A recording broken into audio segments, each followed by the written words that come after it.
Bismillahirrahmanirrahim. Assalamualaikum warahmatullahi wabarakatuh.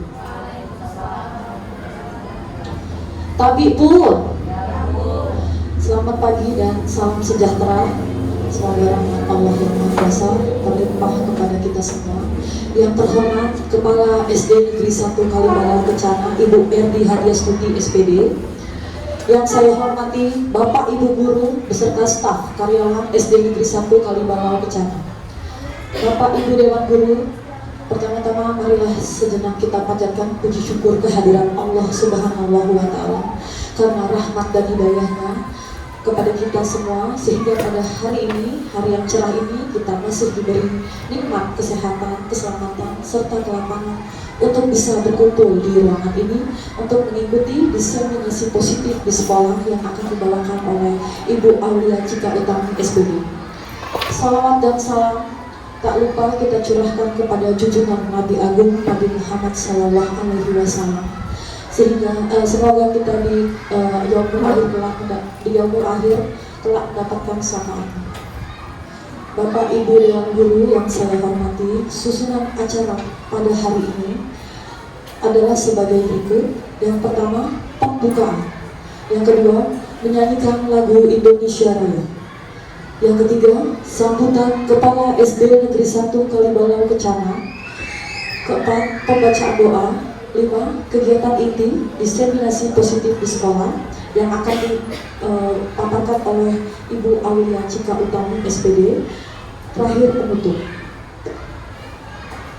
Baiklah, Bapak Ibu Dewan Guru yang saya hormati, mengawali rangkaian acara pada hari ini, marilah kita buka dengan bersama-sama melafazkan basmalah.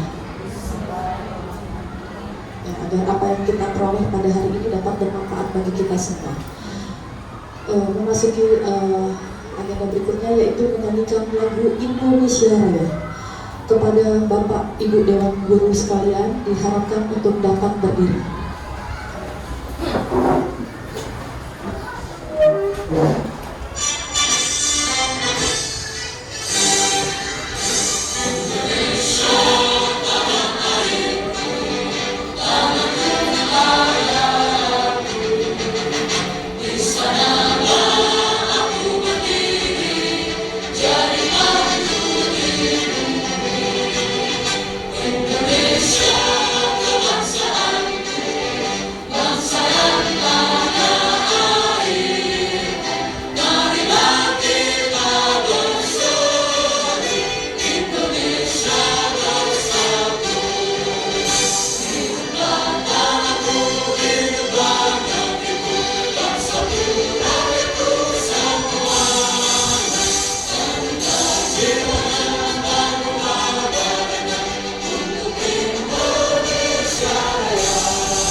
Terima kasih Bapak Ibu Dewan Guru, dapat dipersilahkan duduk kembali.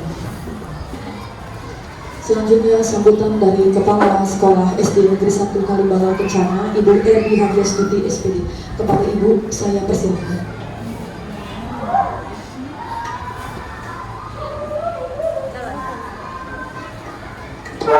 Assalamualaikum warahmatullahi wabarakatuh. Alhamdulillah, kita ucapkan puji syukur kehadiran Allah Subhanahu wa Ta'ala karena atas rahmatnya kita hari ini diberi kesehatan, diberi kelimpahan nikmat, kebahagiaan, sehingga kita bisa berkumpul hari ini di ruang guru SD 1 Kalibalang Kencana dalam memenuhi undangan dari Ibu Cika untuk mendiseminasikan budaya positif di sekolah. Ya. Salawat dan salam kita sanjung agungkan kepada junjungan kita Nabi besar Muhammad SAW. Semoga kita semua merupakan umat yang mendapatkan syafaat beliau di yaumil akhir kelak.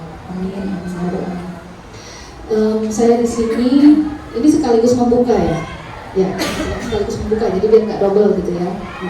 Ya, saya memberikan sambutan di sini. Saya selaku Kepala SD Negeri 1 Kalibalau Kencana menyambut dengan positif, dengan bahagia ketika ini kan merupakan aksi nyata ya, salah satu aksi nyata bukan? Ya. Jadi ketika sebuah action yang dilakukan oleh Bapak Ibu guru itu dilakukan di sekolah. Apalagi kalau mengambil tema diseminasi budaya positif di sekolah. Diseminasi itu apa sih Bapak Ibu? Ada yang tahu? Apa? Menyebarluaskan, mengimbaskan gitu ya, menularkan budaya positif di sekolah kita tercinta. Nah, sekarang pertanyaannya, apa sih budaya positif di sekolah itu? Ada yang tahu? Budaya positif di sekolah. Namanya budaya, berarti budaya itu merupakan suatu hal, nilai-nilai, kebiasaan, ajaran ya, yang sifatnya apa? Mengarah pada sebuah kebaikan, hal-hal positif yang ada yang bisa kita tanamkan di sekolah kepada murid-murid. Kan seperti itu ya. Nah, apa saja sih kebiasaan-kebiasaan yang bisa kita tanamkan kepada murid di sekolah? Misalnya, kalau pembiasaan cuci tangan sebelum tidur itu adanya di rumah. Bapak Ibu sebagai orang tua di rumah juga kan secara tidak sadar, secara tidak langsung melakukan diseminasi itu, ya kan, menanamkan budaya-budaya positif di rumah. Nah, bagaimana jika menularkan sebuah budaya positif itu Bapak Ibu bawa ke sekolah? Contoh, ketika melihat sampah, ayo nak, segera diserbu itu diapain? Diambil. Mungkin dengan cara mendiseminasikan, dengan cara yang baik, dengan cara yang dengan sama anak-anak itu akan tertanam. Karena budaya positif beda dengan kita menyuruh saja.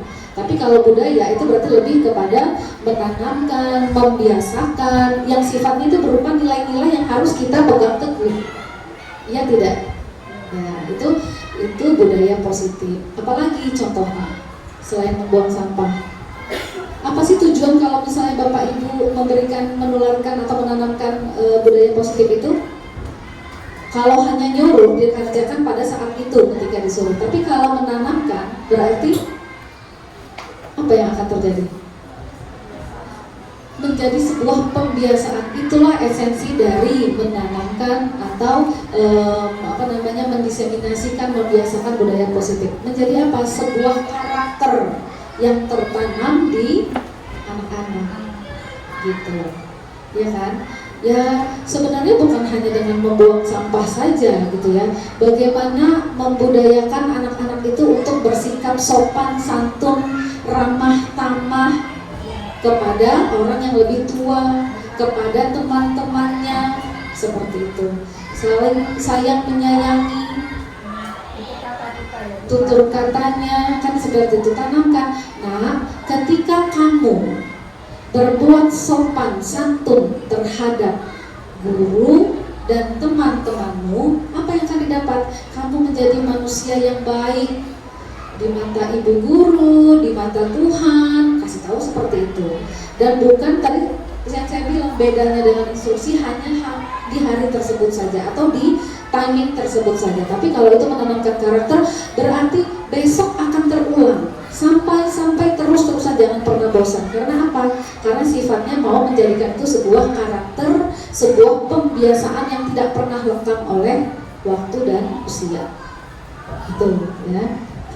Selain di luar sekolah, apalagi misalnya budaya positif di dalam kelas, di pembelajaran, itu Bapak Ibu harus tanamkan juga budaya positifnya.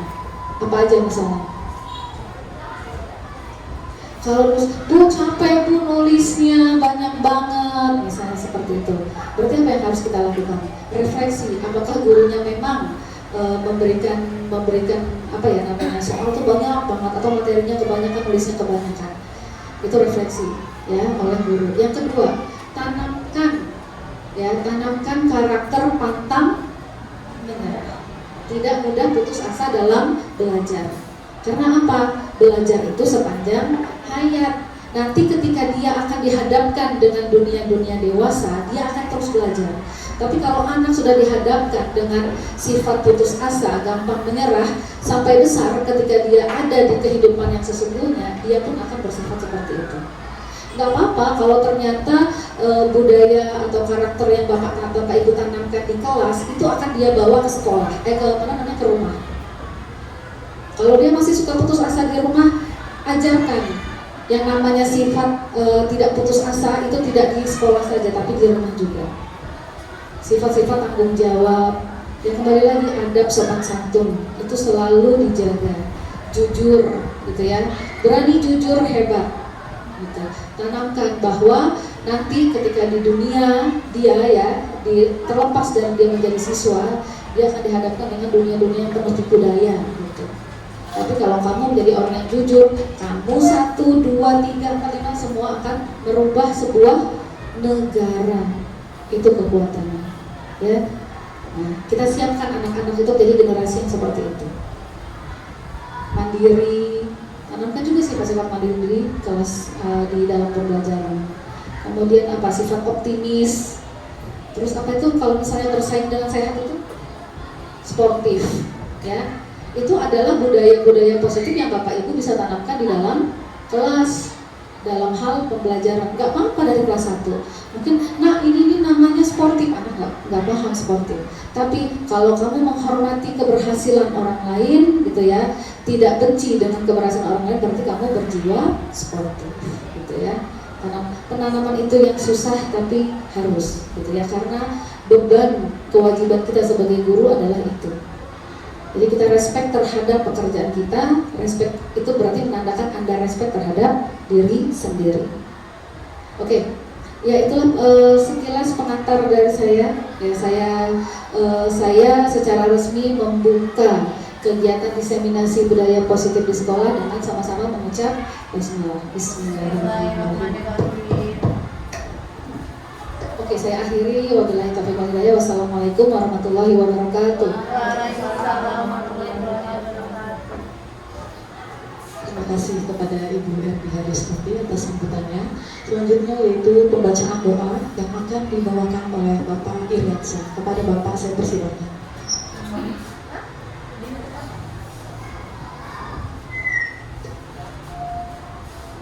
Assalamualaikum warahmatullahi wabarakatuh.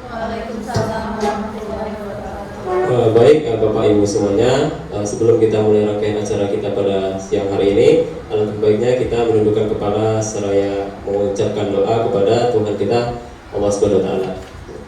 Baik. A'udzubillahi minasyaitonirrajim. Bismillahirrahmanirrahim. Allahumma inna nas'aluka salamatan fid din wa afiyatan fil jasad wa ziyadatan fil ilmi wa barakatan fil rizqi wa taubatan qabla al-maut wa rahmatan inda al-maut wa maghfiratan ba'da al-maut. Allahumma hawwin alaina fi sakaratil maut wa najatan minan nar wal afwa inda al-hisab. Allahumma rabbana la tuzigh qulubana ba'da idh hadaitana wa hab lana min ladunka rahmatan innaka antal wahhab. Rabbana atina fid dunya hasanah wa fil akhirati hasanah wa qina azabannar. Walhamdulillahirabbil alamin. Amin. Wassalamualaikum warahmatullahi wabarakatuh. Waalaikumsalam warahmatullahi wabarakatuh. Terima kasih kepada Bapak Iriansyah yang sudah membuka doa acara hari ini. Bapak Ibu Dewan Guru sekalian, marilah kita masuk ke kegiatan inti kita pada hari ini, yaitu diseminasi budaya positif yang akan dipaparkan oleh Ibu Aulia Cika Utami SPD. Kepada Ibu Aulia Cika saya persilahkan.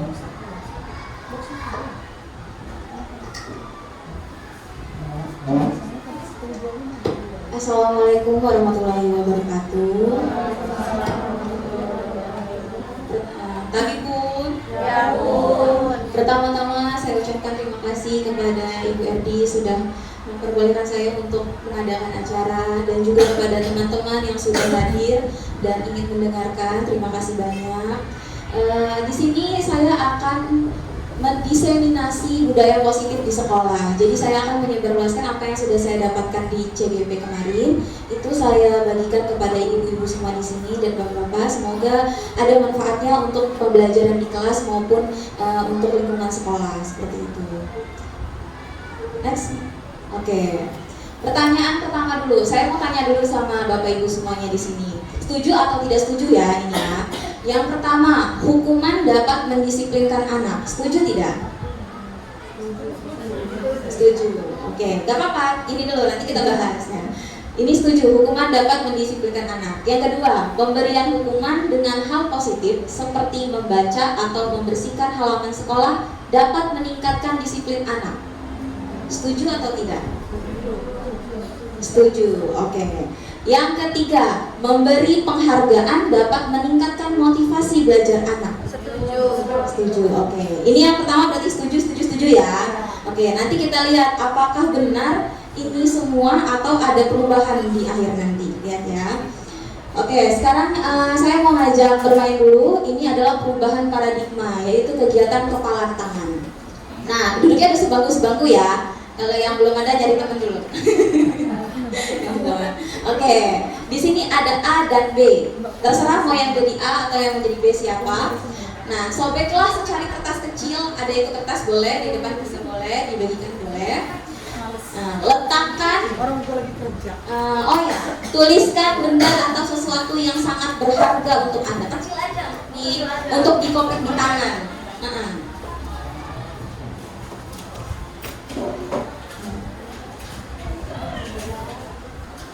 Tuliskan sesuatu yang sangat berharga bagi Anda di situ, di kertas itu.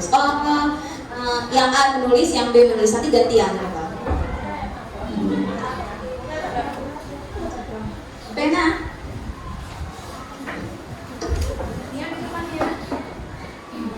Boleh di situ. Nah, kalau sudah nanti kita yang A dulu ya, yang A dulu nanti gantian. Yang A meletakkan kertas tadi di genggaman tangan.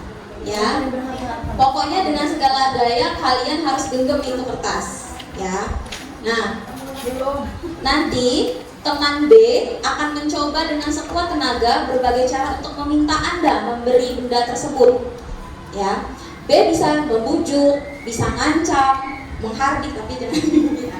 Atau merayu, menyuap, apa saja terserah. Yang penting si A ini mau membukanya, gitu, ya. Kalau terserah gimana caranya. Oke? Bisa? Bisa? Bisa nggak? Oke, kita mulai ya. Yang jadi A dulu, yang jadi A digenggam ininya, kertasnya. Ya, digenggam aja, digenggam di satu tangan. Nah, digenggam. Oke, yang B, yang jadi B, silahkan bisa membujuk, mengancam, menghardik, merayu, pokoknya sampai itu kebuka. Boleh dipaksa, terserah. Terserah. Terserah, oke, mulai ya. 1, 2, 3. Paksa.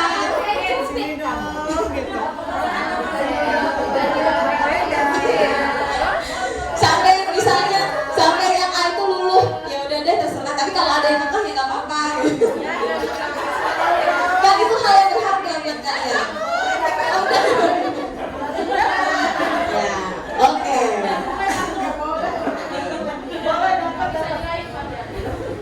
Oke, udah yang berhasil direbut. Oke, udah yang berhasil buka? Ada.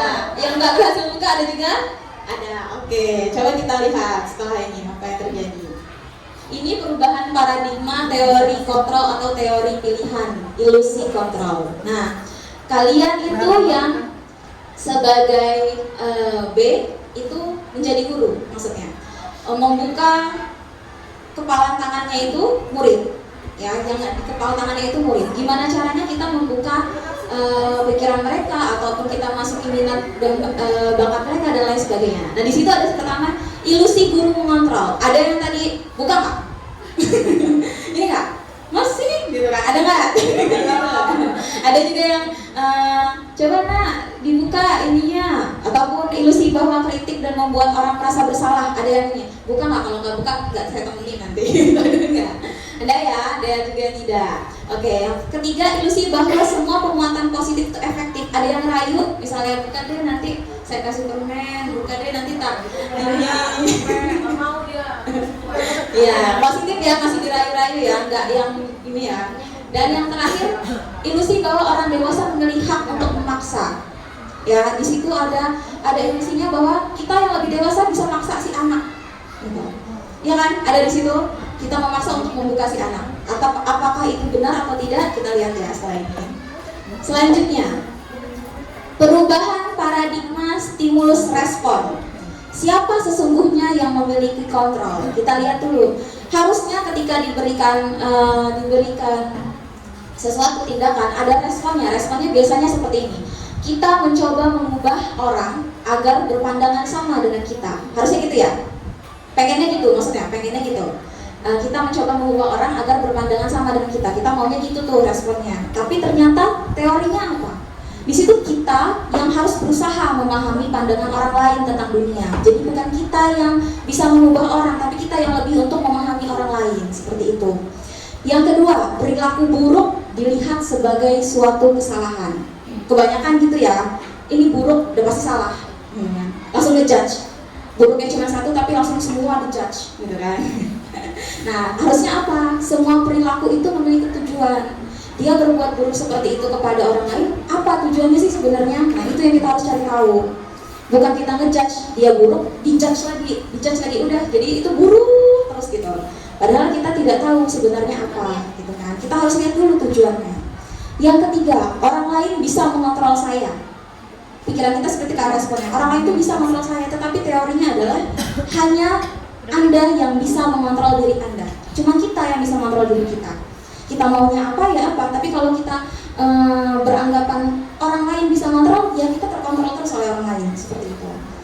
Yang kelima, pemaksaan ada pada saat bujukan gagal. Ya kan, biasanya bujukannya gagal nih, adalah paksa aja lah gitu kan, ambil aja gitu kan. Tapi apa yang seharusnya itu kita berkolaborasi menciptakan pilihan-pilihan baru. Misal gagal nih dengan yang ini, ya bujukan yang pertama gagal, bujuk lagi yang kedua, bujuk lagi yang ketiga, tapi jangan dipaksa si anak itu, seperti itu. Yang terakhir, model berpikir menang kalah. Ya, kita pasti udah pas ada yang menang, pas ada yang kalah gitu kan, ada ini. Tapi teorinya adalah model berpikir menang-menang gitu. Menangnya dalam artian banyak. Misalnya dia lebih menang di pelajaran matematika, tapi dia juga bisa lebih menang loh di pelajaran yang lain, seperti itu. Ya kan? Tidak hanya kita jangan fokus ke akademiknya saja, tapi non akademiknya juga harus dipertimbangkan. Karena nggak semua orang harus jadi dokter. Gak semua orang harus jadi TNI, ada yang harus jadi pengusaha, ada yang harus jadi perawat, ada yang harus dan lain sebagainya, seperti itu, ya kan? Selanjutnya,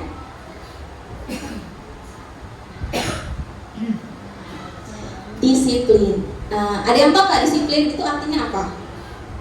Sebenarnya, kalau kita yang beranggapan disiplin itu buat anak biar selalu menaati peraturan, seperti itu kan? Ya. Tapi apa? Ternyata disiplin itu artinya bukan itu. Disiplin itu dari bahasa Latin artinya belajar. Disiplin itu belajar.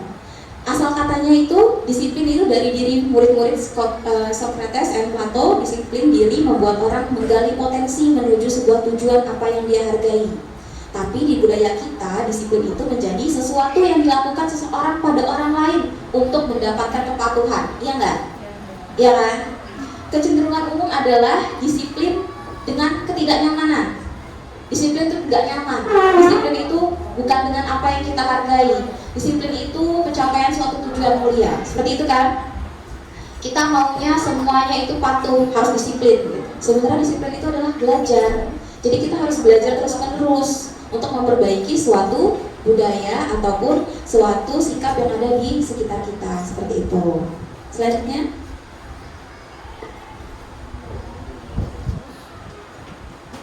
oke. Yang ini ada nilai-nilai kebajikan. Nah, dalam budaya positif itu selain disiplin ada juga nilai-nilai kebajikan universal. Apa sih nilai-nilai kebajikan universal di situ? Yang pertama itu sebenarnya kita sudah ada ya di dalam profil belajar Pancasila. Semua sekolah sudah ada, di kelas-kelas pun saya yakin ibu-ibu di sini semua sudah menerapkannya. Yaitu ada beriman, bertakwa, berakhlak mulia, mandiri, kreatif, bernama kritis, berkebinekaan global, dan gotong royong. Itu pasti sudah semua diberikan oleh Bapak Ibu di kelasnya.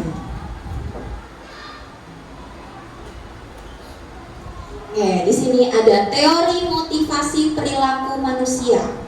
Ada motivasi eksternal, ada motivasi internal. Yang kita tuju untuk budaya positif adalah motivasi internal. Apa itu? Dari dalam sendiri. Jadi kita nggak perlu nyuruh lagi, tapi muridnya udah sadar sendiri dari awal, seperti itu.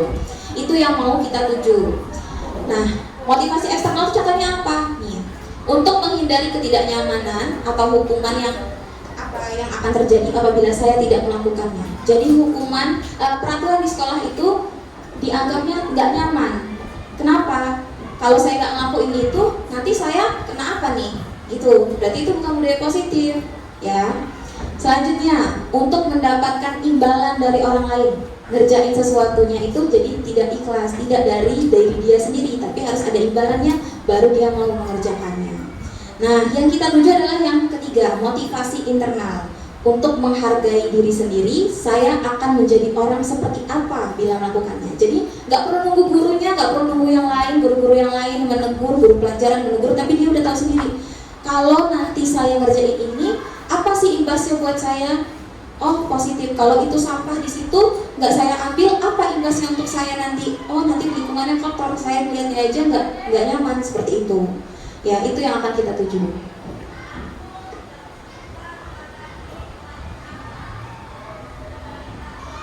Oke, di sini ada merdeka menurut Ki Hajar Dewantara. Merdeka itu tidak hanya terlepas dari perintah, akan tetapi juga cakap buat memerintah diri sendiri. Nah, jadi nggak perlu orang lain yang memerintah kita, tapi kita sendiri memerintah diri kita sendiri, seperti itu. Sebelum kita mensosialisasikan ke anak-anak, kita dulu, mulai dari kita dulu. Oh, kalau lihat sampah, ambillah, taruh, siapa tahu nanti ada anak yang ngeliat ngikut, gitu. Oh, kalau misalnya nggak rapi, digeser-geser lah, biar nanti kalau ada anak lihat, iya bu, saya bantu ya bu, biasanya ada yang kayak gitu kan. Nah, seperti itu, mereka akhirnya sadar sendiri tanpa kita menyuruh, seperti itu. Nah, saya baru dapat kayak pencerahan di CGP ini tentang penghargaan. Karena kan selama ini anak itu kalau mau motivasinya meningkat harus kita kasih penghargaan, gitu kan. Nah, penghargaan itu ternyata bisa menghukum si anak loh. Penghargaan itu ternyata ada dampak buruknya loh untuk anak, seperti itu. Nah, itu yang tidak saya pikirkan sebelum saya mengikuti CGP. Kenapa? Di sini dijelaskan dihukum oleh penghargaan. Kok bisa? Tadinya tuh anak awalnya nih males ya, terus kita kasih iming-iming penghargaan. Kalau kamu bisa ngerjain kayak contoh di kelas saya, kalau kamu bisa menghafal perkalian segini nanti ibu kasih ini deh.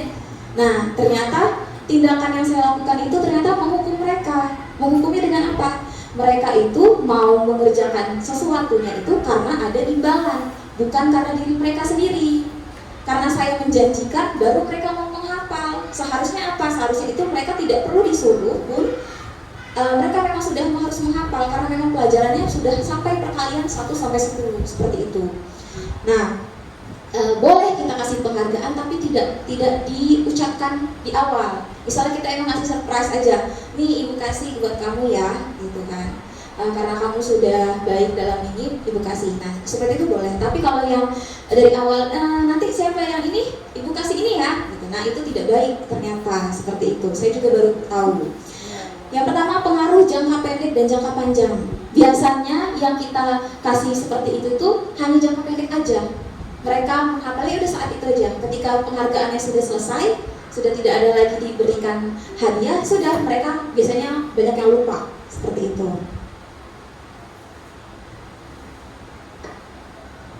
Agak lanjut. Oke, di sini ada penghargaan mengurangi ketepatan, penghargaan tidak efektif, penghargaan merusak hubungan. Ada loh di kelas anak yang misalnya kita hadiah nih dengan yang kelompok menang dengan kelompok yang salah. Saya pernah mengalami beberapa kali memang di kelas. Ketika yang kelompok menang kita kasih apresiasi dan penghargaan, yang kelompok kalah ngambek kan biasanya. Terus tuh yang kelompok menang tuh biasanya ngasih makanya kalah kan gitu kan, mengkompori. Terus yang kelompok kalah nggak terima, ya kan curang bu, dia tuh curang bu, kayak gitu kan. Nah akhirnya apa yang terjadi? Berantem lah, penghargaan merusak hubungan di situ. Penghargaan menurunkan kualitas. Ya, harusnya mereka memang harus belajar sendiri, mencari ilmunya dulu. Tapi ini nggak kita paksa. Akhirnya cuma tahu saat itu doang. Setelahnya udahlah ibunya nggak ada lagi, orang dikasih apa-apa lagi juga ngapain, gitu kan. Penghargaan mematikan kreativitas, penghargaan mengurangi motivasi intrinsik.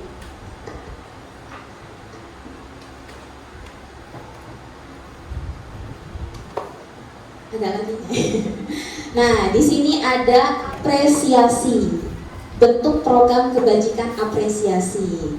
Kalau kita mau ngasih apresiasi ke murid, harus ada yang diingat. Yang pertama, kita harus beri pengakuan secara khusus. Yang kedua, memberi pengakuan secara pribadi. Kita ngasih tahu anak itu dipanggil, jangan di depan teman-temannya.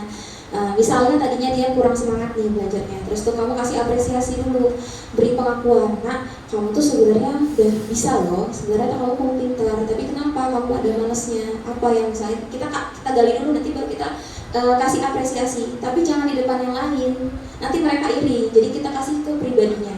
Kalau mau ngasih apresiasi ke semua murid, ya bergantian, jangan cuma yang satu itu aja. Ini misalnya Nika pintar banget ya ininya, Fahmi tuh kayak Fahmi tuh, saya yang lain jadi oh saya nggak sebagus Fahmi. Jadi mereka ngerasa minder sendiri akhirnya. Kalau kita mau ngasih pengakuan, apresiasi setara semuanya dikasih.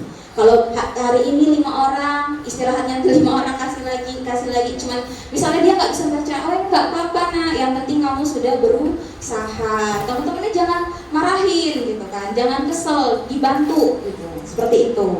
Yang selanjutnya memberi pengakuan secara konsisten. Kita apresiasi itu terus menerus, nggak cuma sehari, Bapak Ibu di sini. Terus menerus sepanjang hayat anak itu ada di bawah kita, ya kita terus menerus, jangan sampai bosan. Dan fokus pada proses, jangan lihat hasil anak, tapi prosesnya.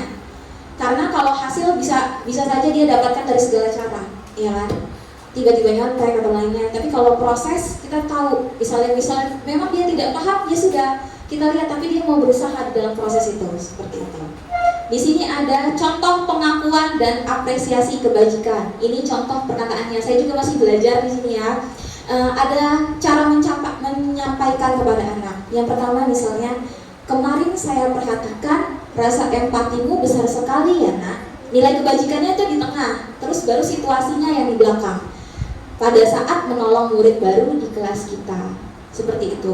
Ternyata tuh menyampaikan ke murid biar menyerap pun ada ininya, ada step-stepnya gitu kan. Ini juga saya harus belajar banyak. Contoh yang kedua, saya menghargai kepedulianmu pada saat kamu membantu teman-teman di tugas kelompok. Terima kasih untuk rasa tanggung jawabmu pada saat kamu memungut kertas-kertas yang berserakan di lantai. Nah, yang hal sepele-sepele seperti ini sebenarnya itu termasuk apresiasi. Kalau ada curhatan misalnya, anak saya tuh di kelas gak bisa ngapa-ngapain loh bu, ini gak bisa, itu gak bisa, baca gak bisa, ini gak bisa. Tapi masih ada sesuatu yang bisa mereka lakukan.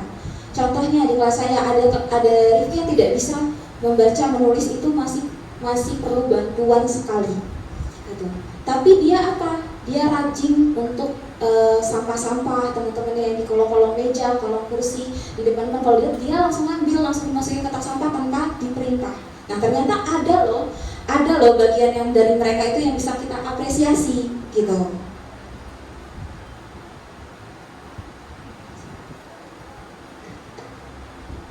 Nah, di sini saya minta tolong kepada Bapak Ibu, kita bedakan antara hukuman dan konsekuensi. Coba sebelum kita jelaskan, tapi kita bedakan dulu apakah tepat yang Ibu maksud hukuman, apakah tepat yang dimaksud konsekuensi. Ya, boleh ditulis di kertas juga boleh, atau di HP, ataupun kalau ingat ya nggak apa-apa, ingat gitu ya. Silahkan dijawab hukuman atau konsekuensi. Kalau hukuman sudah pasti apa? Hukuman dan konsekuensi itu adalah hasil dari perbuatan kita ya. Misalnya kita nggak bawa buku, apa sih konsekuensi yang setara dengan itu, seperti itu. Nah, coba kita lihat di sini. Yang pertama, mencatat 100 kali di dalam buku kalimat, saya tidak akan terlambat lagi karena terlambat ke sekolah. Menurut Bapak Ibu itu hukuman atau konsekuensi? Boleh ditulis. Yang kedua, lari mengelilingi lapangan basket 2 kali karena terlambat hadir di sekolah. Itu konsekuensi apa hukuman? Yang ketiga, murid diminta untuk push up 15 kali karena tidak menggunakan masker ke sekolah. Konsekuensi apa hukuman? Menggantikan kertas tugas teman yang telah dicoret-coret. Hukuman atau konsekuensi? Membersihkan tumpahan air di meja tulis karena tersenggol pada saat belajar. Murid disuruh untuk mengenakan sepatu seharian di sekolah karena tidak mengenakan sepatu hitam. Oh, maksudnya sepatu yang warna-warninya tadi itu, misalnya dia disuruh pakai biar teman-teman tuh ngelihat semua kalau dia itu salah gitu. Itu hukuman atau konsekuensi? Yang terakhir, lari mengelilingi lapangan bola basket 2 kali karena terlambat 10 menit untuk pelajaran PJOK. Hukuman atau konsekuensi? Oke, kita lihat ya, apakah sudah bisa membedakan antara hukuman dan konsekuensi. Oke, next. Kita lihat jawaban Bapak Ibu. Oke, kira-kira ada yang benar semua? Yang pertama, mencatat 100 kali di dalam buku kalimat, saya tidak akan terlambat lagi karena terlambat ke sekolah. Siapa yang jawabnya hukuman? Oke. Ternyata itu hukuman, bukan konsekuensi. Dia tidak sinkron. Dia telat, tapi dihukumnya menulis. Itu kurang sinkron. Ya. Jadinya itu hukuman, bukan konsekuensi apa yang sudah dia lakukan. Harusnya kalau misalnya konsekuensi, dia datang telat, hukumannya harus sama dengan yang setara, seperti itu. Contohnya yang seperti menggantikan kertas tugas teman yang telah dicoret-coret, itu konsekuensi. Dia udah nyoret-nyoret buku teman, ya kan? Bukannya kita hukum berdiri di depan, bukan. Tapi hukumannya adalah harus menggantikan kertas yang sudah dicoret-coret. Itu yang seharusnya kita lakukan. Jadi besok-besok kalau ada anak yang ngerobekin kertas sama kita, jangan dipanggil ke depan, dihukum diri. Itu berarti hukuman, kasih konsekuensi. Bukunya udah kamu robek, kamu ganti. Memang agak tegas ya maksudnya, tapi itu yang biar melatih mereka tahu budaya positifnya seperti apa. Misalnya, lari mengelilingi lapangan bola basket karena terlambat hadir di sekolah. Kurang tepat, karena konteksnya bukan lagi belajar olahraga. Ya, yang tepat adalah lari mengelilingi lapangan bola basket 2 kali karena terlambat 10 menit pelajaran PJOK. Itu masih masuk akal. Terus gimana dong caranya agar jadi konsekuensi? Dia telat nih, datangnya telat. Konsekuensinya kira-kira gimana? Muridnya telat nih, kita mau kasih konsekuensinya seperti apa? Oh, datang lebih pagi. Terus tinggalan pelajaran. Konsekuensi. Gini ya maksudnya. Baiklah. Misalnya dia terlambatnya di pelajaran kita ya, bukan PJOK. Datang nih harusnya 7.30, tapi dia datangnya 7.40. Apa yang seharusnya? Jangan kasih istirahat duluan. Sesuai temennya belajarnya misalnya 7.30 sampai 9, dia telat 10 menit. Berarti dia baru boleh keluar dari kelas jam 9 lewat 10. Bu, istirahatnya cuma 15 menit. Konsekuensi dia telat, berarti dia waktunya harus bertambah. Seperti itu. Itu yang disebut konsekuensi. Jadi kita nggak menghukum sini telat berdiri. Dia apa akibatnya? 1, ketinggalan pelajaran. Yang kedua, malu, anak malu. Besok kalau timbul malu biasanya apa? Marah. Dia nggak suka sama gurunya. Nah, seperti itu. Selanjutnya, membersihkan tumpahan air di meja tulis karena tersenggol pada saat belajar. Ya dong, konsekuensi dia lah. Dia yang numpahin, ya dia yang bersihin. Ada anak dia yang numpahin nyalahin temennya. Ada banyak ya. Nah, tapi kita harus kasih di situ keyakinan kelas. Nanti ada di situ ada kita belajar tentang keyakinan kelas gimana biar anak itu jujur dan mau tanggung jawab. Oke, selanjutnya. Tadi ada yang masih tertukar-tukar ya antara konsekuensi dan hukuman, tidak apa-apa. Kita contoh lagi, di sini perbedaan hukuman dan konsekuensi. Hukuman, sesuatu yang menyakitkan harus terjadi. Ya, dia telat, tadi telat nih, datang, suruh berdiri, malu, menyakitkan diri dia nggak? Nah, itu termasuk hukuman. Konsekuensi sesuatu yang harusnya terjadi. Telat 10 menit, ya pulangnya lebih lama 10 menit gitu.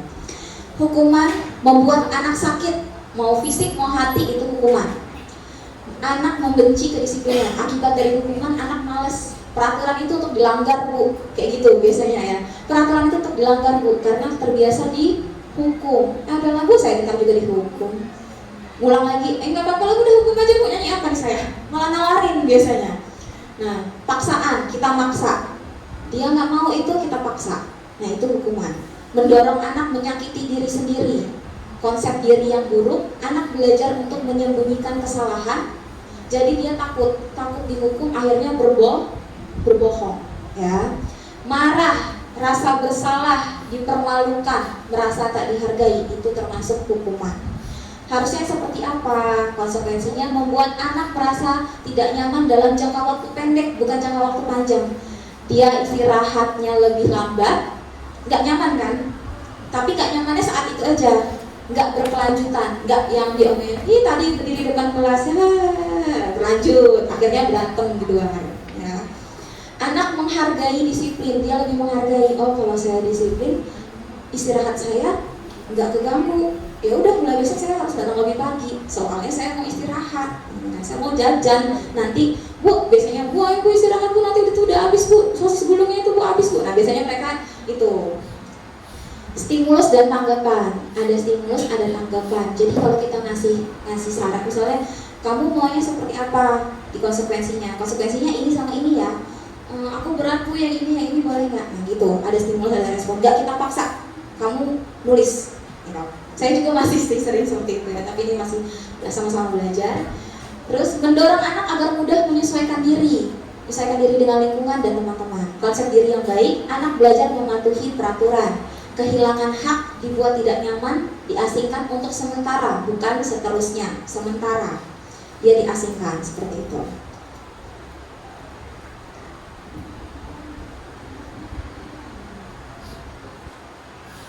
Nah, kita akan membahas restitusi. Tadi sudah nilai-nilai kebajikan, hukuman, konsekuensi, yang ini restitusi. Restitusi adalah proses menciptakan kondisi bagi murid untuk memperbaiki kesalahan mereka, sehingga mereka bisa kembali pada kelompok mereka dengan karakter yang lebih kuat.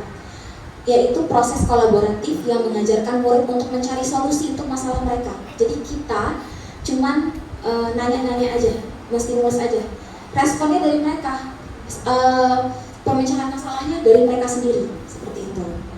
Orang seperti apa yang mereka inginkan, mereka mau jadi apa, bagaimana mereka harus memperlakukan orang lain. Nah ini coba kita lihat seperti apa sih restitusi itu.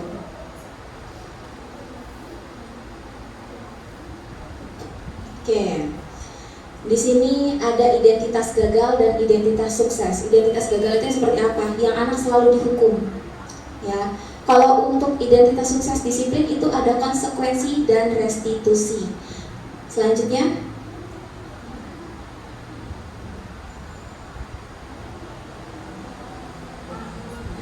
9 ciri-ciri restitusi.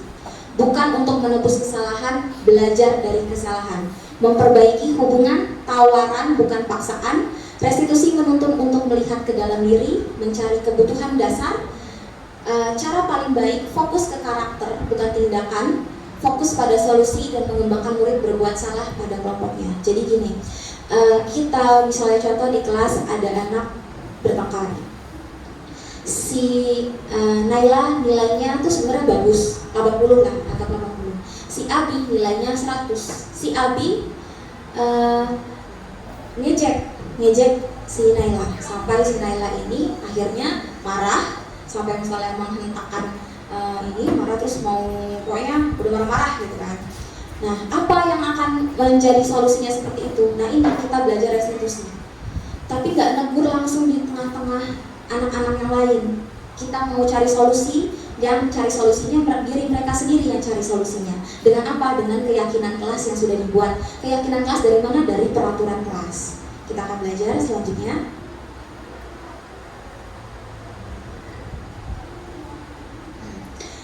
Untuk budaya positif itu dimulai dari mana? Peraturan kelas dulu. Semua kelas di sini udah ada peraturan kelas kan ya?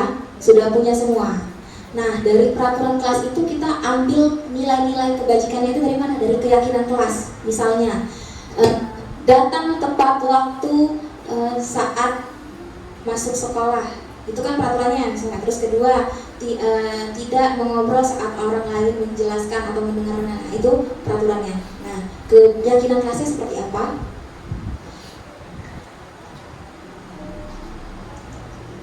Keyakinan kelas yang sudah kita buat itu nanti menjadikan lingkungan kita itu positif. Kalau lingkungannya sudah positif, sudah sesuai semuanya, pasti akan budaya positif sekolah itu tidak perlu lagi kita repot-repot, sudah memang mengalir begitu saja. Nah, ini contoh-contoh peraturan kelas yang ditanya, yang manakah yang merupakan keyakinan kelas dan mengapa? Contoh yang pertama dari TK Dharma Wanita Persatuan, kesepakatan kelasnya, datang tepat waktu mengucapkan salam, menjaga kebersihan sekolah, berdoa sebelum dan sesudah kegiatan, aktif dalam pembelajaran, dan terakhir tertib.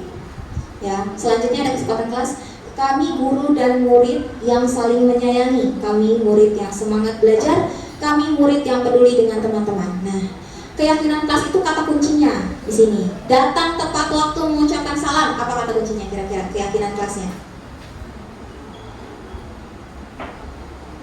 Tepat waktu dan mengucapkan salam. Kalau untuk menjaga kebersihan sekolah, nilainya yang mau dicari adalah kebersihan. Yang ketiga, berdoa sebelum dan sesudah kegiatan. Berdoa.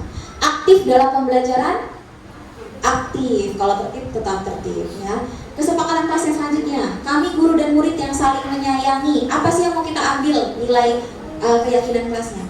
Saling menyayangi. Terus kami murid yang semangat belajar. Semangatnya kan, kami murid yang peduli dengan teman-teman. Nah, keyakinan kelas itu terjadi setelah kesepakatan kelas dibentuk.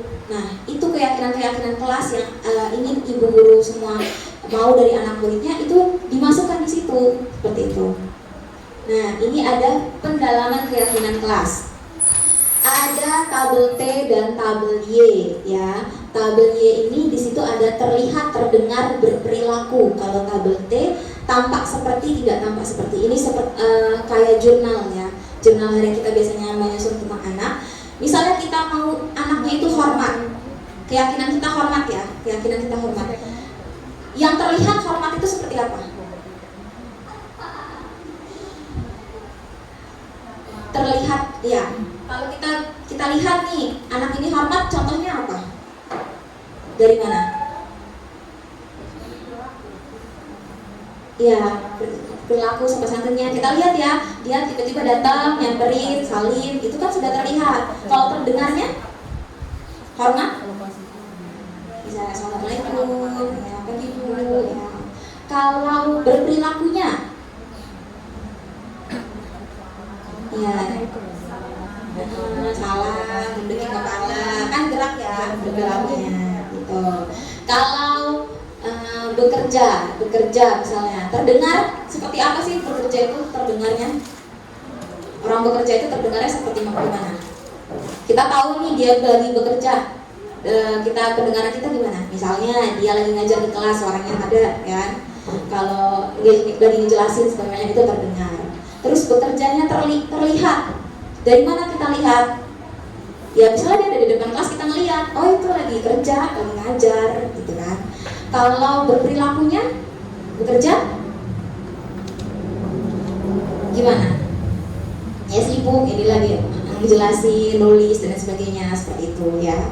Oke, selanjutnya.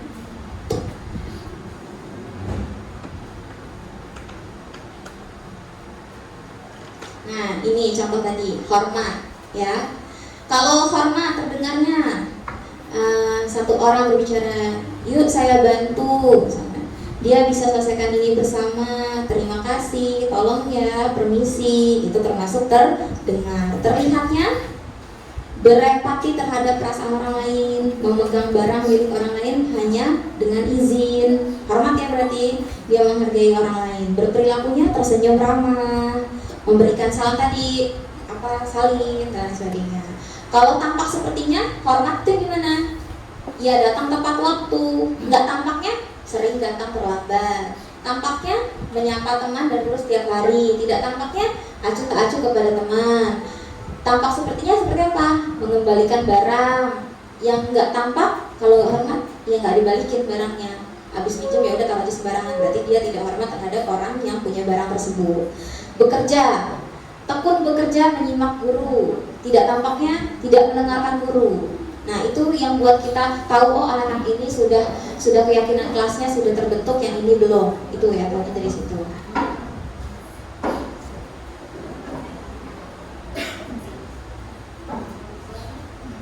Oke, kita coba lagi ya. Bapak Ibu boleh di HP-nya, boleh di kertas juga boleh. Yang mana nih yang keyakinan kelasnya? Ada peraturan pertama, selalu kembalikan buku ke tempatnya. Keyakinan kelasnya apa? Dilarang mengganggu orang lain. Keyakinan kelasnya kira-kira apa? Hadir di sekolah 15 menit sebelum pembelajaran. Ya, boleh ditulis, nanti dicocokkan dengan jawaban yang ada.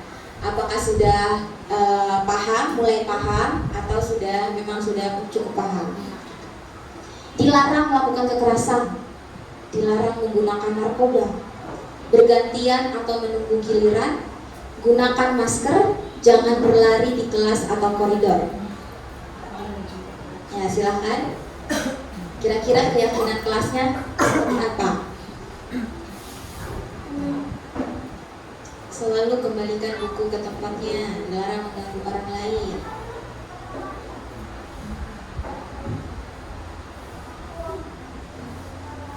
Oke, lihat ini.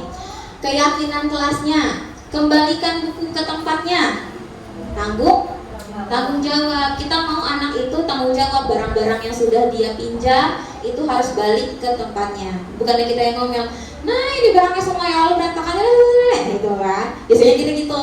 Nah sebenarnya yang mau kita tuju adalah tanggung jawabnya. Mereka selalu kembalikan, gak perlu kita suruh, mereka sudah ingat, oh saya pinjam ini, saya kembalikan. Seperti itu. Itu yang harus kita tanamkan adalah tanggung jawabnya.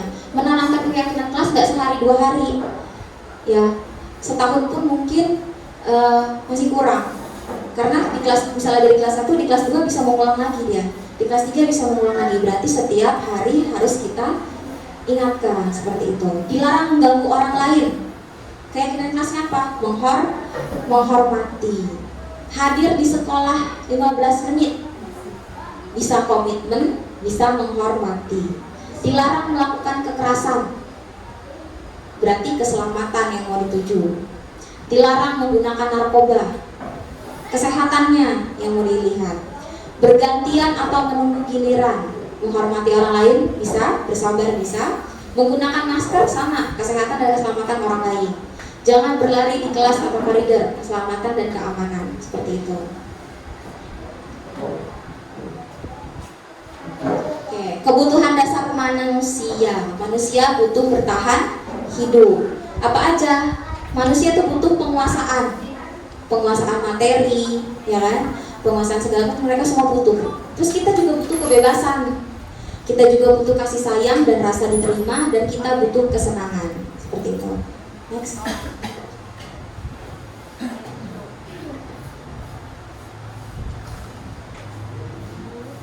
Di sini ada 5 posisi kontrol. Guru itu bisa jadi 5 posisi kontrol. Yang pertama penghukum, yang kedua pembuat rasa bersalah, yang ketiga teman, yang keempat pemantau, dan yang kelima manajer. Kalau kita selalu melakukan posisi kontrol menghukum dan membuat rasa bersalah, akan ada di situ identitas yang gagal. Akan ada siswa-siswa yang selalu merasa dihukum dan dibuat rasa bersalah. Mungkin kita hilaf atau apa pasti pernah mungkin ya. Kalau tidak pernah, alhamdulillah. Misalnya menghukum, kita jadi penghukum, kita setiap belajar menghukum aja. Anak itu jadinya apa-apa ketakutan, melihat gurunya aja bisa-bisa nggak masuk sekolah karena takut dihukum. Ada tugas nyanyi nggak masuk, ada tugas ini nggak masuk. Kenapa? Takut bu, takut gitu kan? Karena dia sudah stigma anak-anak itu guru ini penghukum. Yang kedua, guru ini membuat rasa bersalah. Dia selalu menyalahkan anak tuh kan, itulah makanya dengerin, oh temennya jatuh karena siapa, karena kamu, nah gitu-gitu terus ya. Nah itu dia ngebuat anak tuh rasa bersalah terus-terusan. Itu tidak boleh. Yang boleh itu menjadi teman, pemantau, dan manajer. Yang paling baik adalah manajer. Menjadi teman gimana? Sesama teman ngobrol, kayak teman aja. Kenapa sih nak? Ada masalah apa? Coba cerita sama ibu. Jangan berisik ya. Kalau berisik nanti ibu yang kena marah. Misalnya kita pakai alasan itu biasanya. Kita kena marah nanti, ibu nanti kena marah, kena tegur kepala sekolah, kena tegur guru-guru yang lain. Itu sebagai teman. Itu boleh. Nah, pemantau, kita mantauin aja kegiatan anak segala macam. Kita kasih arahan. Kita cuma ngasih arahan doang. Ini mau gini, ini mau itu. Tapi kalau manajer udah kita jadi teman, kita juga mengarahkan, dan kita juga memberikan solusi seperti itu.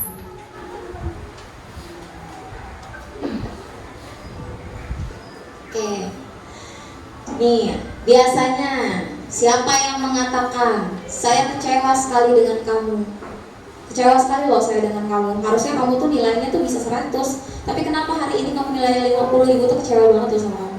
Nah itu adalah membuat rasa bersalah. Hindari itu. Kamu tidak pernah benar, kamu nih gak bener loh nak ngelakuinnya, ini aja gak bisa, itu aja gak bisa, nih gitu kan. Nah itu penghukum, jangan seperti itu. Apa yang harus dilakukan? Kita jadi teman. Ayo lakuin ini demi kebaikan kalian, demi kebaikan ibu juga. Ibu gak akan marah, kamu dapat ilmu, gitu kan. Itu kayak ngasih kayak kita sama temen lah, udah sih bantuin gitu. Nanti kalau bantuin juga, nanti saya juga bantuin kamu juga bantuin saya, gitu-gitu, kan? Seperti itu teman. Yang pemantau. Nah pemantau itu gimana? Kasih arahan. Misalnya dia bisa, kasih stiker. Dia nggak bisa, ada stiker yang untuk yang tidak bisa, seperti itu. Manajer, kita cari solusi, menanyakan solusinya. Bagaimana kamu bisa menyelesaikan masalah ini? Apa masalahnya? Gimana menurut kamu? Salah atau benar? Kalau seperti itu, gimana solusinya? Kita semua nanyain lagi ke anak, seperti itu. Terus kita buat rangkuman di akhirnya. Yang terakhir penghukum. Kamu ini kalau ngumpul selalu terakhir, ya, telat terus, ibu tuh jadi nggak bisa pulang gara-gara kamu. Nah itu penghukum, seperti itu. Segitiga restitusi, ada menstabilkan identitas. Yang pertama itu validasi, segitiga restitusi yang pertama kita harus menstabilkan identitas dulu. Kalau sudah menstabilkan identitas, kita menanyakan keyakinannya dan validasi kebutuhan, seperti itu. Oke, menstabilkan identitas seperti apa? Kita tanya dulu, kamu tadi ngelakuin kesalahan ya? Kita tanya, dia salah atau tidak? Stabilkan dulu identitasnya. Kalau dia bilang enggak bu, cari lagi, dalamin lagi. Jangan percaya kata anak yang pertama, tapi dicari lagi, tanya sebelahnya. Kalau memang dia salah, berarti dia tidak menstabilkan identitas dia. Harusnya dia salah, dia ngaku benar. Kalau sudah begitu apa? Kita nanyain keyakinan. Nah, kamu tuh tadi salah, bukan? Kamu itu melanggar keyakinan kelas yang ada di sekolah kita, di kelas kita. Keyakinannya apa? Misalnya, menghargai teman. Tapi apa yang kamu lakukan? Nanti dia yang jawab seperti itu. Seperti apa? Selanjutnya kita lihat. Ini bisa diterapkan di kelas kalau ingin mencari solusi untuk yang ada masalah di kelas. Yang pertama, menstabilkan identitas. Ya, guru berkata, berbuat salah itu manusiawi. Gak ada manusia sempurna. Ibu juga pernah loh buat salah. Biar kita membuka, mereka itu tuh mau cerita. Jangan kita judge gitu. Kita pasti bisa menyelesaikan masalah ini. Ajak anak itu menyelesaikan masalah. Bapak ibu nggak tertarik tuh siapa yang benar, ibu nggak tertarik, tapi ibu tertariknya untuk menyelesaikan masalah. Ibu nggak peduli siapa yang salah siapa yang benar, ibu maunya kita selesaikan masalah. Kalau kamu menyalahkan dirimu sendiri terus-menerus, gimana kamu bersikap baik pada dirimu sendiri? Seperti itu. Selanjutnya, validasi kebutuhannya. Dia butuh apa? Ya, di sini ada kamu bisa saja kan gini. Misalnya tadi si Naila gebrak meja, ya kan? Terus kita ngomong, gak apa-apa nak, ibu juga pernah buat salah. Tapi kenapa kamu ngelakuin hal tersebut? Misalnya katanya, ya saya kesal bu, saya diejek-ejek. Terus kita kasih lagi validasinya. Oh, ya ibu juga pernah kok diejek. Ya pasti ibu juga marah kalau diejek. Sama kayak kamu posisinya, pasti marah juga. Seperti itu. Terus selanjutnya apa? Setelah menstabilkan, kita kasih validasinya. Kamu tuh sebenarnya sudah menurut ibu sudah baik. Kamu nggak langsung marah-marah dengan yang melakukan hal lebih lagi. Kamu cuma marah aja. Kamu bisa kan, padahal bisa melakukan hal yang lebih buruk, tapi kamu tidak melakukannya. Nah, ibu itu sangat mengapresiasi di situ. Tanya lagi, kamu pasti punya alasan kenapa ngelakuinnya, ya. Apa sih yang pentingnya bagi kamu di situ sampai kamu marah-marah, gitu kan? Kamu boleh tetap berusaha menjaga sikap itu, tapi tambahkan sikap lain. Kalau dia nggak bisa merubah marah-marahnya, coba kita tambahkan sikap yang lain. Selain dia marah-marah, apa yang positif dari dia?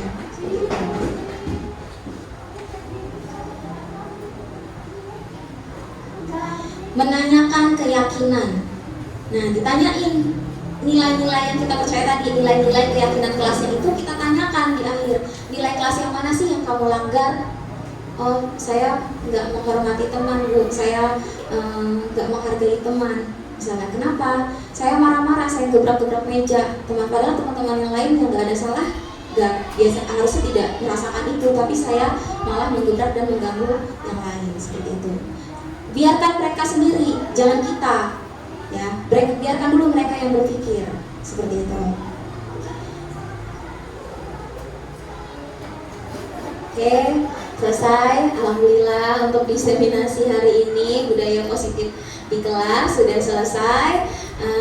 Semoga ada ilmu yang bisa diterapkan di kelas ibu-ibu masing-masing ataupun lingkungan sekolah kita ini. Ya, terima kasih Bapak Ibu yang sudah hadir di sini. Saya ucapkan sekali lagi terima kasih. Apabila misalnya ada yang ingin bertanya ataupun dan lain sebagainya boleh. Kalau memang mau bertanya, tapi kalau memang nanti mau nanya nanti aja boleh di belakang juga boleh.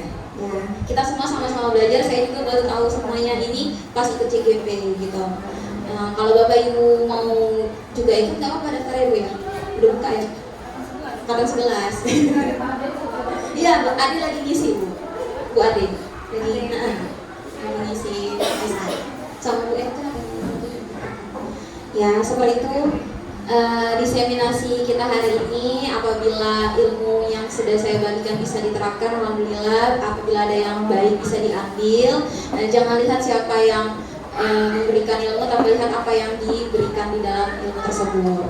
Saya akhiri. Assalamualaikum warahmatullahi wabarakatuh.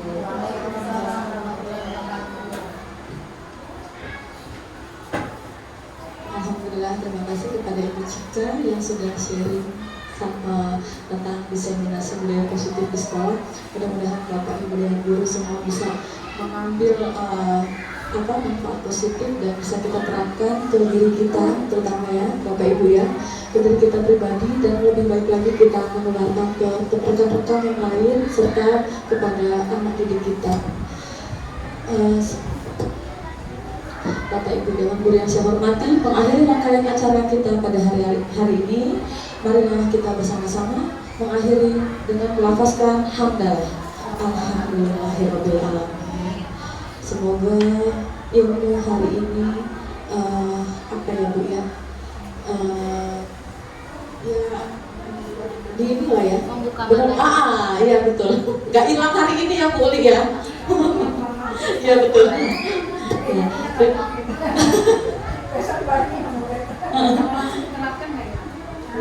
Insya Allah ya. Terima kasih atas kehadiran Bapak dan perhatian Bapak Ibu guru. Saya mengucapkan mohon maaf jika ada kesalahan dan ada perilaku yang kurang berkenan. Saya akhiri. Wabillahi taufiq wal hidayah. Wassalamualaikum warahmatullahi wabarakatuh.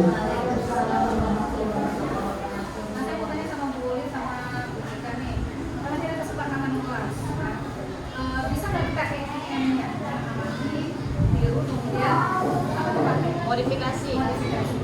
Ya, kesepakatan kelas itu tidak hanya di kelas-kelas yang bergerak ya, maksudnya bahkan yang belum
jawab ya Bu?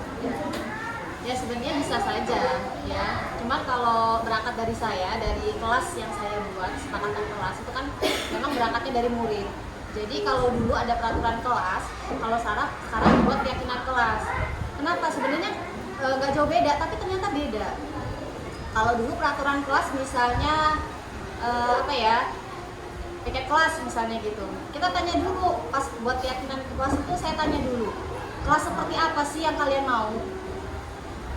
Mereka banyak yang jawab mungkin kelas yang bersih, kelas yang indah, bagus, kemudian nyaman, seperti itu. Nah berangkat dari situ, saya tanya, gimana cara mewujudkannya?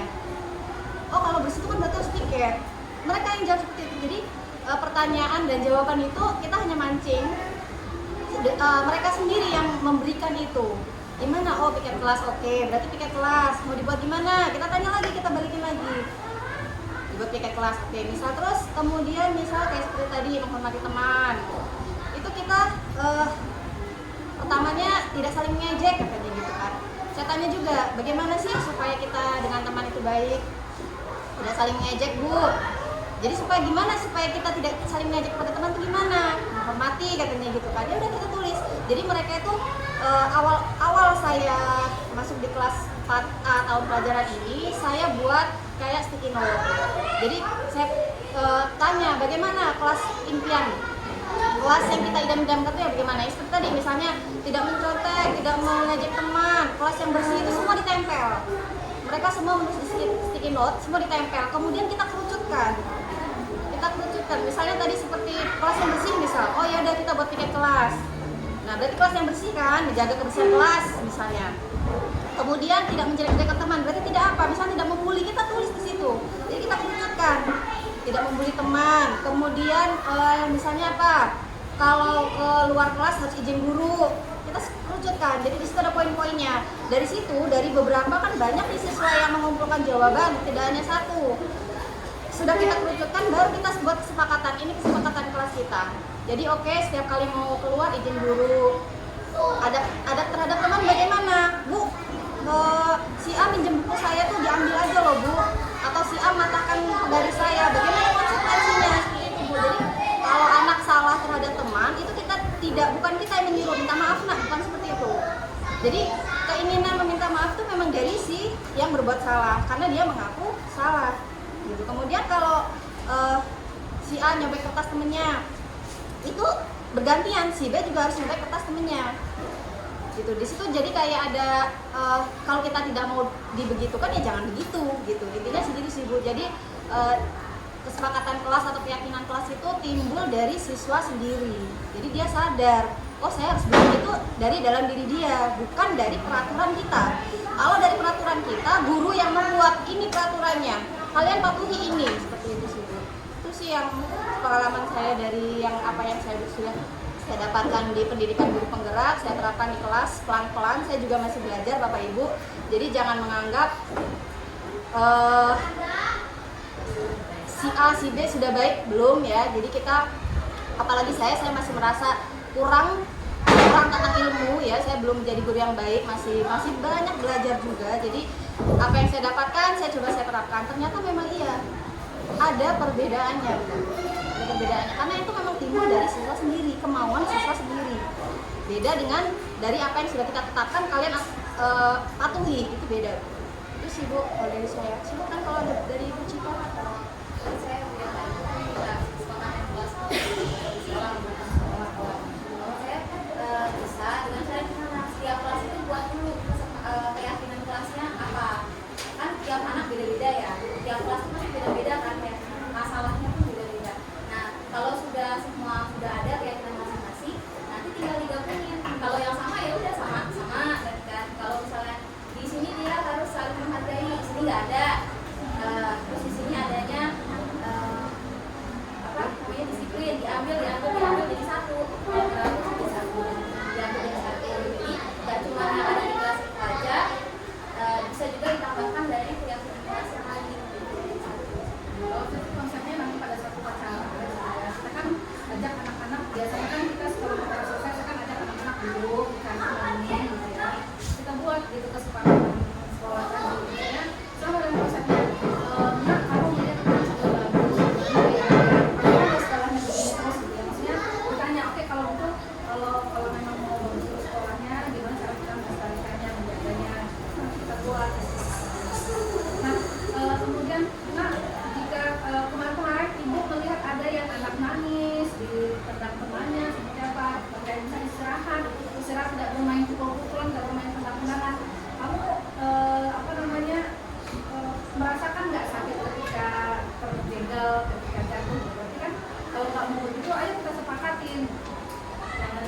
kebetulan itu maksud saya. Jadi ketika di saat upacara gitu ya, terus misalnya jika sudah semua, dan akan kita bikin di arena gitu ya, kesepakatan sekolah ada foto murid apa gitu ya, kita jadi kita sesuatu hal yang baik kan amat sangat super gitu ya, kayak mandu kita sama super kalau itu kita modifikasi menjadi sebuah kebaikan yang komprehensif sifatnya ya, berarti meluas gitu ya, meluas sifatnya, dan cuman ini satu jika memang bisa itu jadi kesepakatan kita juga sebagai sama-sama pendidik ya, bukan lagi sebagai guru tapi sebagai pendidik. Berarti kita sepakat nih kalau di sekolah aja punya kesepakatan sekolah berarti sekolah pun punya keyakinan dan kesepakatan. Oke, ibu saya. Assalamualaikum warahmatullahi wabarakatuh. Waalaikumsalam warahmatullahi wabarakatuh. Gimana kabar anak-anak ibu hari ini? Baik. Alhamdulillah. Ada yang sakit nggak? Tidak. Ada. Alhamdulillah kalau gitu kalian semua menjaga kesehatannya ya. Oke, hari ini sesuai dengan perjanjian kemarin kita akan membuat keyakinan. Kira-kira nanti apa sih keyakinan kelas yang akan kita patuhi untuk kelas kita? Keyakinan kelas itu nanti adalah sebagai motivasi kalian untuk apa? Untuk diri kalian sendiri. Jadi harus sadar pada diri kalian sendiri kalau keyakinan kelas itu harus kalian jalankan setiap hari. Oke? Nanti ibu bagikan ini post-it, kalian tulis mau kalian apa keyakinan kelas yang ada di kelas kita. Nanti ibu minta tolong kalian tempelkan di depan sini, oke? Misalnya Bu, saya maunya datangnya pagi setiap hari, harus disiplin, boleh. Bu, saya maunya tidak ada yang buang sampah sembarangan, boleh. Paham ya? Oke. Kalau begitu ibu bagikan dulu post-it ini ya. Jadi kalian bagikan ke teman-temannya. Satu orang ibu minta menuliskan satu keyakinan kelas ya. Kamu udah belum, Wi? Satu orang satu di ini. Satu aja. Kalau kebanyakan bisa dikembalikan. Yang kurang bisa mana? Siapa yang belum? Udah, Bang. Oh, kurang? Kurang. Tidak oh, kebanyakan. Ya, silakan kalian menuliskan satu kesepakatan kelas yang ingin kalian terapkan di kelas ini. Untuk yang kalian terapkan di kelas ini, mau apa saja itu boleh. Ya.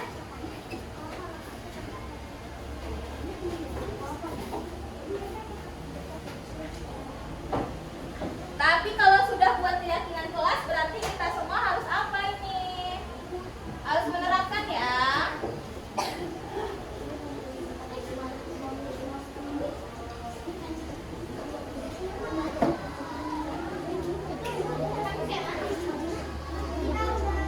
Oh ya, kalau yang sudah diperbolehkan untuk menempelkan di depan, jangan rebutan, pelan-pelan saja, hati-hati. Silakan menempelkan yang rapi. Ya, tempel. Ya, rebutan satu-satu, one by one. One by one. Satu per satu. Oke, yang sudah geser jangan rebutan. Ya.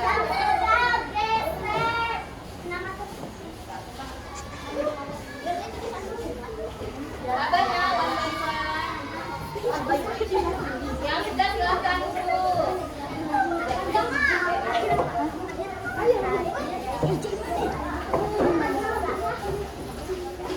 Dan yang sudah silahkan duduk. Yang sudah silahkan duduk.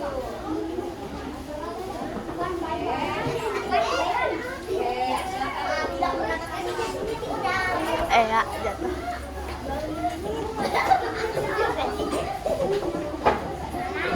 Pegel. Ini bisa berdiri apa enggak sih? Oke,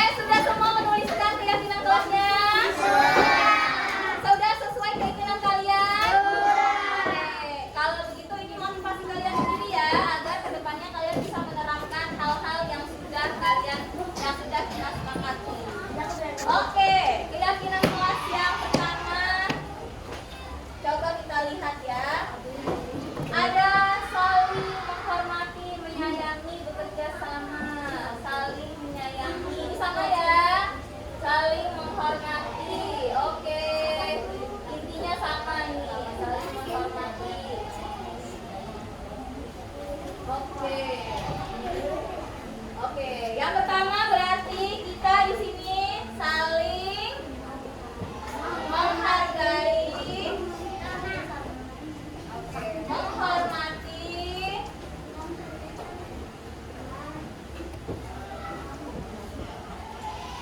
dan saling menyayangi, serta bekerja sama. Setuju tidak? Berarti kalian tiap hari ya harus menghargai. Menghargainya seperti apa? Kalau ada teman berbicara, yang lain mendengarkan atau kalau ada yang mengeluarkan pendapat tidak boleh diejek tapi didengarkan. Tidak boleh marah dulu tapi sabar didengar. Nah, siapa tahu itu baik untuk kalian, ya kan?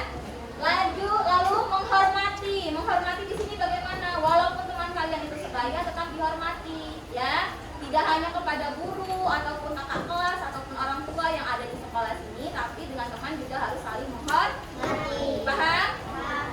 Saling menyayangi. Disayang temennya, jangan dibully. Paham? Bully itu ada bully dari perkataan dan ada perbuatan. Kalau bulinya perkataan berarti saling mengejek, tidak baik, apalagi sampai temannya menangis. Tidak boleh ya? Paham? Oke, yang kedua kita lihat berpakaian rapi. Ini menghargai juga nih sama hormati. Oke, berpakaian rapi. Oke, berpakaian rapi, setuju nggak? Setuju ya, berpakaian rapi dan sesuai harinya, oke? Kalau di peraturan sekolah hari Senin pakai baju putih merah, ya pakai baju putih merah. Jangan pakai baju pramuka. Kecuali kalau hari Senin itu adalah hari pramuka, baru kita pakai baju pramuka. Paham? Yang ketiga, tidak berkata kasar, berkata sopan, ya. Oke. Sopan santun, tidak berkata kasar. Oh, ini ada kata kita di sini ya. Oke. Berarti berkata sopan, tidak berkata kasar, setuju tidak? Di sini Ibu tulis ya. Berkata sopan, tidak berkata kasar. Paham ya? Berkata yang sopan, panggilan sapaan yang sopan tahu? Ada apa aja? Kamu, mereka, kalian itu kata sapaan yang ya tidak apa-apa. Itu kata sapaan yang sopan, ya. Lalu berdoa. Sesudah berdoa sebelum. Oke, boleh juga ini. Apa? Berdoa sebelum dan sesudah. Setuju nggak? Setuju ya. Kita kan di sini satu kelas muslim semua. Berarti kita tahu ya minta doanya sama siapa? Sama Allah. Biar apa sih doa sebelum belajar itu? Biar ilmunya dapat menyerap, dihilangkan gangguan siapa?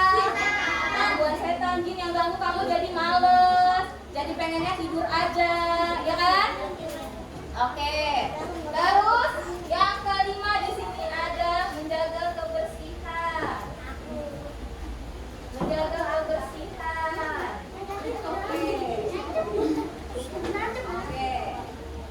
Menjaga kebersihan. Menjaga kebersihan ini di mana aja? Di kelas, iya, di lingkungan sekolah. Ya, lingkungan sekolah itu maksudnya di mana? Di luar kelas, ya, di lapangan, di kantor, di kantin. Tetap harus menjaga kebersihan. Paham? Oke, lanjut ke 6. Di sini ada mandiri, mengerjakan tugas tepat waktu, belajar bersungguh-sungguh, melakukan semuanya sendiri. Oke, berarti di sini Mandiri dan bertanggung jawab. Oh sudah ya belum? Bertanggung jawab. Gimana di sini maksudnya mandiri?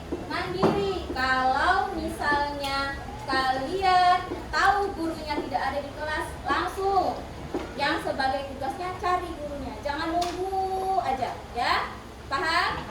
Kalau tugasnya itu misalnya hari ini mau tahu nih, gurunya ngomong, besok kita mau belajar tentang perkalian, di rumah sudah baca. Jangan tunggu besoknya di sekolah baru baca. Itu belum mandiri. Baca duluan, tidak apa-apa. Lebih bagus kan? Jadinya lebih tahu. Paham? Oke, bertanggung jawab. Bertanggung jawab gimana?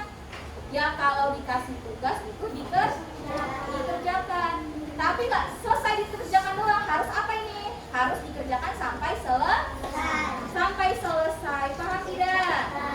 Siapa yang masih suka telat ngumpulin tugas? Ayo, masih suka jarang-jarang lupa bu. Nah, berarti mulai sekarang tidak boleh lagi. Kenapa? Sudah sesuai keyakinan kelas, harus bertanggung jawab. Deal ini? Deal ya? Berarti harus kalian yakini. Paham semuanya? Oke, kalau sudah deal kita tepuk tangan. Deal ya, tanda kalau kalian semua harus meyakini keyakinan kelas ini. Paham? Oke, terima kasih Ibu akhiri. Apabila ada salah kata Ibu mohon maaf. Kalau ada Allah Ibu mohon ampun. Assalamualaikum warahmatullahi wabarakatuh.